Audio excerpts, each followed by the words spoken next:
I've been pushing. noNkulunkulu nje ukuthi akufake akumixe nabantu abadisabled prior to your accident.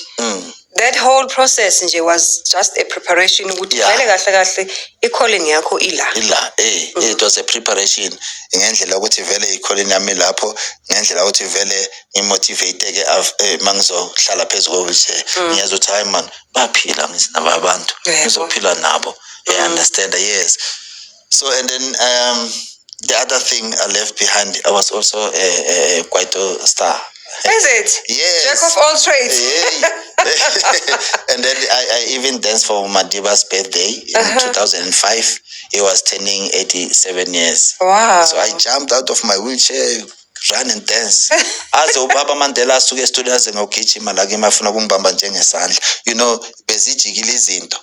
Ngoba manje mangavela Mandela la sogijima sonke abantu bafuna ukumbamba, but that day yena beka gijima kuzofika. Yes, bezijikile izinto. A blessing. I love the anointing that I have from God.